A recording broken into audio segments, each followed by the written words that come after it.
अस्सलाम वालेकुम, welcome back to food chemistry. आप देख रहे हैं फूड केमिस्ट्री और मैं हूं अतिया खान। तो कैसे हैं आप? मैं बहुत ही अमेजिंग आपसे भिंडी गोश्त की रेसिपी शेयर करने वाली हूं। हाँ, आपने बनाई होगी बहुत दफ़ा पहले भी, लेकिन ये थोड़ी सी डिफरेंट और बहुत ही ईजी रेसिपी है। देखने में मुश्किल लेकिन बनाने में बहुत आसान। यहाँ पे मैं आपको भिंडी काटने का तरीका बिल्कुल भी नहीं बताने वाली, वो तो ऑब्वियसली आपको आता ही होगा। और ये भिंडी तकरीबन आधा किलो के करीब भिंडी है जो मैंने सारी इस तरह काट ली थी। अच्छा, आते हैं रेसिपी के नेक्स्ट पार्ट की तरफ। आपने ले लेना है खाली पैन और उसमें मैं डाल ली हूँ गोश्त। आप अपनी मर्जी से जितना चाहें आप ले सकते हैं। इसे छोटा छोटा काट के आपने बर्तन में डाल लेना है। यहाँ पे मेरे पास है 2 अदद टमाटर। आप चाहें अगर ज़्यादा पसंद करते हैं तो 3 भी ले सकते हैं। इन्हें लेके बहुत रफली से आपने काट लेना है, गोश्त के ऊपर ही काट के इन्हें इस तरह सारा डाल लेना है। ठीक है, अब मेरे पास ये आगे लहसन है, एक गट्टी के करीब लहसन दी जो मैंने छील ली थी इस तरह। आप चाहें तो पीस के डाल लें या साबुत भी डाल सकते हैं। अब जी मैं डालने वाली इसमें तकरीबन 2 से 3 गिलास पानी और इसे मैं कवर करके पकाऊंगी। अच्छा, मुख्तलिफ इलाकों में गोश्त के गलने का रेशियो मुख्तलिफ होता है। आपने उसी हिसाब से इसमें पानी डाल के अपनी टाइमिंग के हिसाब से गोश्त को अच्छे से बहुत गला लेना है।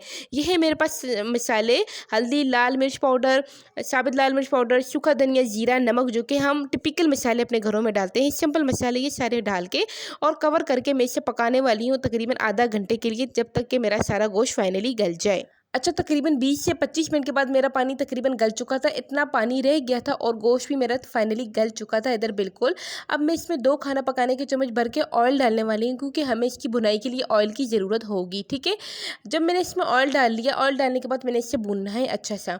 अब मैं ऑयल डालने के बाद इसमें तकरीबन 2 बड़े अदद प्याज थे जिन्हें मैंने इस तरह काट लिया था स्लाइस की शक्ल में। वो प्याज मैं ऑयल के साथ ही डाल दूँगी और उसके बाद मैं इस गोश्त की, प्याज और टमाटर और ऑयल की मसालों के साथ बहुत अच्छे से भुनाई करने वाली हूँ।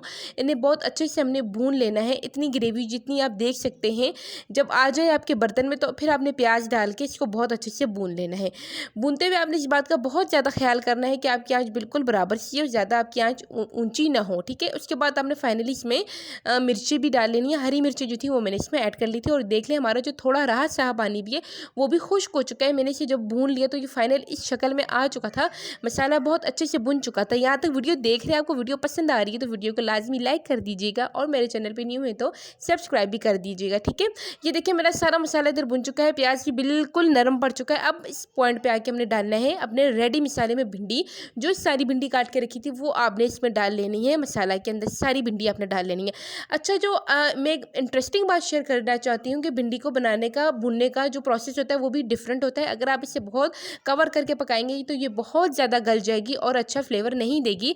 और अगर आप ज़्यादा इसको तेज़ आंच पे भूनेंगे तो ये कच्ची रह जाएगी। तो हमने बहुत एहतियात से इसे भूनना है। फर्स्ट के जो 2-3 मिनट है वो हम इसे कवर करके पकाएंगे, थोड़ी हमारी भिंडी नरम हो जाए और देन हम इसको अनकवर करके इसका ढकना हटा के हम इसे खुली मीडियम आंच करके हम इसे पकाएंगे।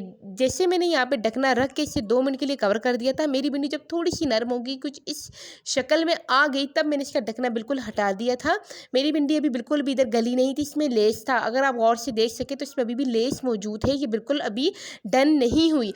अब मैं इसे भूनने वाली हूँ। अब कवर हटा के इसे मैंने खुले ओपन में भूनना है और ये हल्की आंच करनी है मैंने, ताकि मेरी भिंडी बिल्कुल जले भी ना और कच्ची भी ना रह जाए। और इसे मीडियम आंच में बहुत अच्छे से आराम आराम से यूँ इसकी बुनाई कर लेनी है। ठीक है, मसाला आपका बिल्कुल भी नीचे नहीं लगेगा, भिंडी आपकी बहुत ईजिली इस मसाले के साथ, गोश्त के साथ बहुत अच्छे से भुन जाएगी। और ये देखिए मेरा सारा पानी, ग्रेवी खुश्क हो चुकी है और भिंडी की फाइनल शक्ल भी आ चुकी है। ठीक है, लास्ट में चूल्हा बंद करके आपने इसे सर्व कर लेना है। हरी मिर्ची हमने स्टार्टिंग में डाल दी थी, अगर आप एक्स्ट्रा खाना पसंद करते हैं तो आखिर में भी आप डाल सकते हैं। अच्छा, चलते हैं अब इसके टेस्ट की तरफ और देख लेते हैं इसका टेस्ट किस तरह है।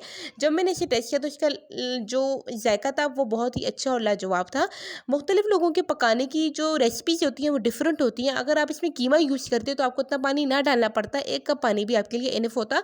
सेम इस रेसिपी को आप फॉलो करके आप इसको कीमे के साथ भी बना सकते थे। ठीक है, और जो गोश्त को गलाने का प्रोसेस है आप उसे कुकर में भी कर सकते थे। अगर आप अपना टाइम ज़्यादा बचाना चाहते हो तो कुकर में आप 10 मिनट के लिए कर सकते हो।